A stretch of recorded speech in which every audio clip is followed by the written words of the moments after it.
fire and destruction all around in Tel Aviv. One of the most secretive underground facilities is now in ruins. According to unverified reports, an Iranian missile has struck what is believed to be one of Israel's largest underground wartime shelters in Tel Aviv, a heavily protected facility reportedly used by Israeli leaders during major conflicts.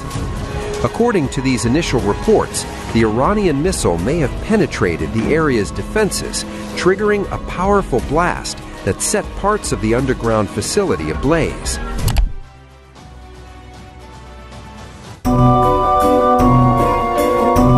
Pada pertengahan Maret 2026, dunia tiba-tiba diguncang oleh kabar mengejutkan. Perdana Menteri Israel, Benjamin Netanyahu, dikabarkan meninggal dunia. Berita ini langsung menjadi pusat perhatian, tidak hanya di Israel, tapi juga di seluruh dunia.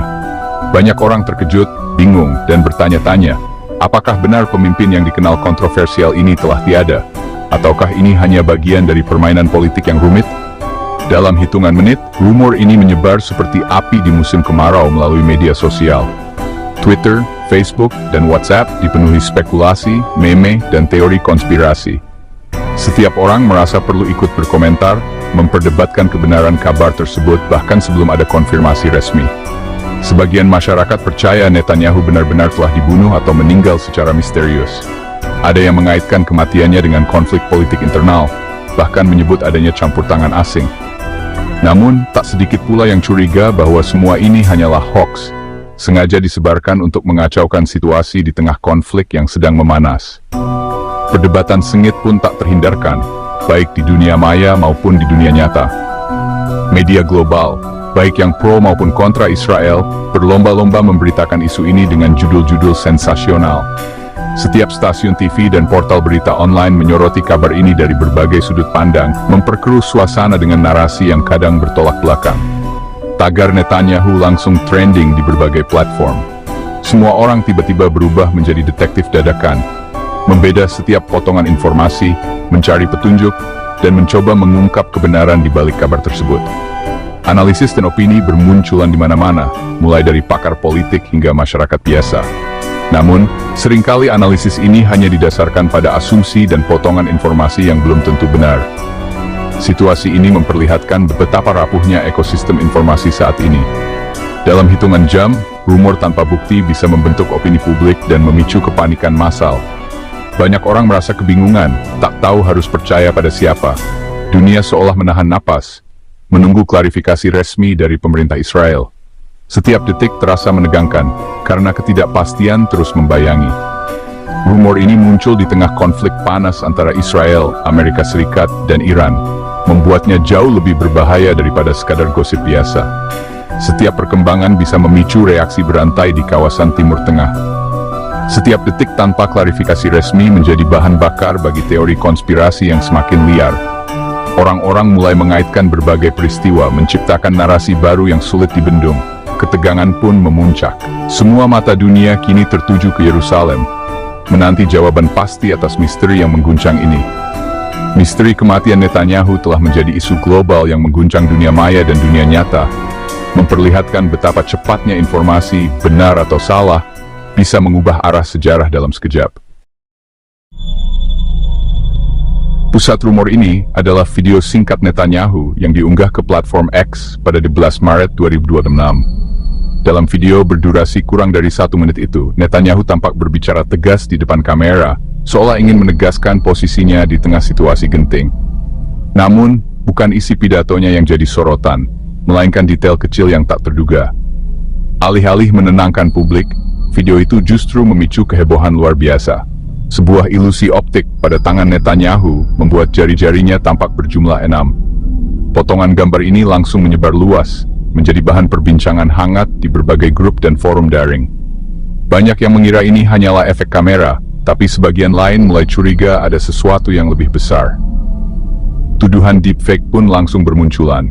Netizen dari berbagai belahan dunia membeda setiap frame video, memperlambat gerakan, dan mencari kejanggalan lain. Mereka memperhatikan detail seperti tirai yang tampak bergerak aneh, bendera Israel yang diam tak bergeming, hingga pencahayaan yang dianggap tidak wajar. Setiap detik video dianalisis, seolah-olah ada misteri besar yang harus dipecahkan. Tak butuh waktu lama, teori konspirasi pun berkembang liar. Ada yang meyakini Netanyahu sebenarnya sudah meninggal, dan pemerintah Israel menggunakan teknologi AI canggih untuk menutupi kenyataan itu. Isu ini menyebar cepat, menambah lapisan ketidakpastian di tengah situasi politik yang sudah panas. Menurut para penyebar teori, tujuan utama pemerintah adalah menjaga moral publik di tengah perang yang berkecamuk. Mereka percaya jika kebenaran terungkap, situasi bisa semakin kacau dan kepercayaan rakyat akan runtuh. Perdebatan soal keaslian video viral ini pun semakin panas. Para ahli digital forensik amatir bermunculan, membandingkan video terbaru Netanyahu dengan rekaman-rekaman lama. Mereka mencari perbedaan sekecil apapun, mulai dari gerak bibir, ekspresi wajah, hingga detail latar belakang. Meski analisis mereka seringkali spekulatif dan tanpa dasar ilmiah yang kuat, keraguan sudah terlanjur tertanam di benak publik. Diskusi dan perdebatan pun meluas, bahkan sampai ke obrolan santai di kafe dan ruang keluarga. Video yang awalnya dimaksudkan sebagai pesan kekuatan dan ketegasan, kini justru berubah menjadi sumber ketidakpercayaan dan kecemasan. Banyak orang mulai mempertanyakan apa yang sebenarnya terjadi di balik layar. Pertanyaan besar pun muncul di tengah masyarakat. Masih bisa kita percaya apa yang kita lihat di era digital ini, ketika batas antara kenyataan dan manipulasi semakin kabur?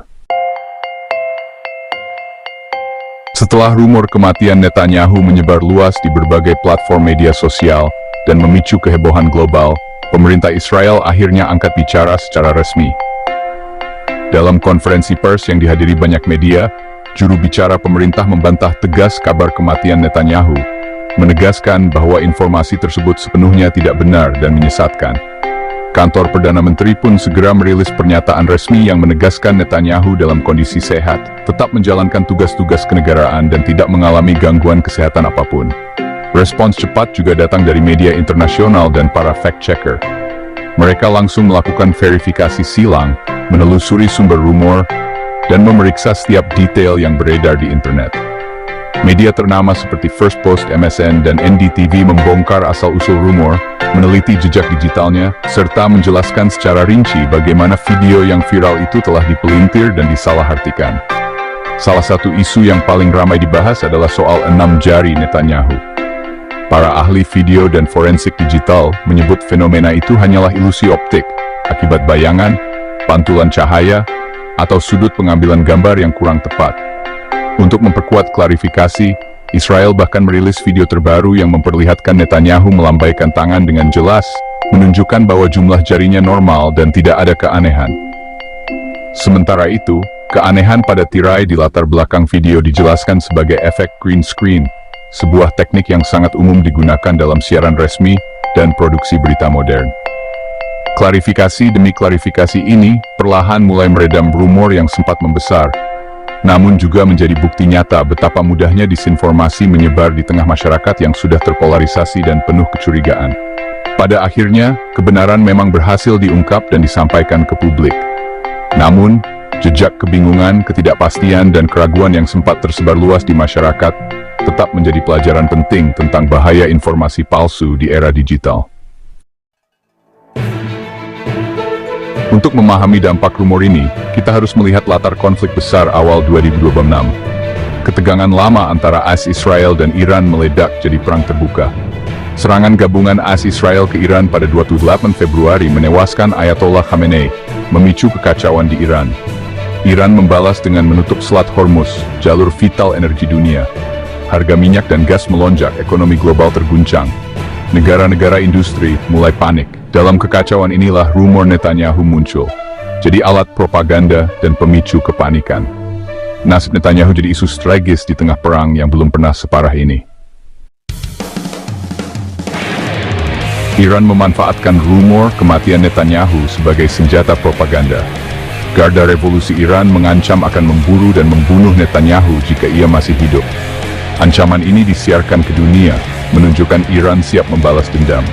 Video Netanyahu yang viral sebenarnya respons atas ancaman Iran. Ia menegaskan Israel telah menghancurkan Iran dan Hezbollah. Ironisnya, video itu malah jadi bumerang ketika detail visualnya dipelintir lawan. Perang informasi kini sama pentingnya dengan perang fisik. Rumor kematian Netanyahu jadi contoh sempurna bagaimana informasi bisa dipersenjatai. Rumor kematian Netanyahu memicu narasi Iran dan Palestina menang, Israel rungkat di media sosial. Istilah rungkat dipakai untuk menggambarkan Israel di ambang kehancuran. Namun, fakta di lapangan jauh lebih rumit. Militer dan pemerintahan Israel masih berfungsi. Iran memang berhasil mengganggu ekonomi global, tapi juga kehilangan pemimpin tertinggi dan menghadapi tekanan besar. Palestina tetap dalam situasi sulit, tanpa perubahan signifikan. Narasi kemenangan mutlak lebih banyak soal perang informasi daripada realitas.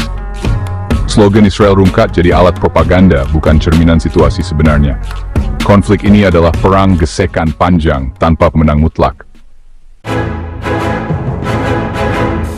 Kisru soal Netanyahu dan konflik Timur Tengah memicu reaksi global. DAS Candace Owens memanaskan spekulasi menuduh video Netanyahu palsu dan Gedung Putih panik. Komentarnya viral memperkuat teori konspirasi. Donald Trump fokus pada dampak ekonomi, menyerukan pembentukan armada global untuk membuka Selat Hormuz. Pemimpin dunia lain memilih menunggu konfirmasi resmi, sementara diplomasi di balik layar berjalan intens. Ketidakpastian soal kepemimpinan Israel menciptakan momen rawan dalam diplomasi internasional. Rumor dari Timur Tengah bisa langsung memicu debat di Washington dan mengguncang pasar di Tokyo. Reaksi global menambah lapisan drama dalam konflik ini. Kasus rumor kematian Netanyahu adalah contoh nyata perang informasi abad kedua pesasu. Tujuannya bukan menghancurkan tank, tapi menaklukkan pikiran dan membentuk persepsi. Fakta, Netanyahu masih hidup. Tapi persepsi yang terbentuk sempat membuat dunia percaya sebaliknya. Deepfake dan AI menambah dimensi baru, membuat kita sulit membedakan nyata dan palsu. Dalam perang informasi, kebenaran sering jadi korban pertama. Bias kognitif membuat orang mudah percaya pada narasi yang sesuai keyakinan mereka. Setiap pihak memanfaatkan psikologi audiens untuk memperkuat narasi masing-masing.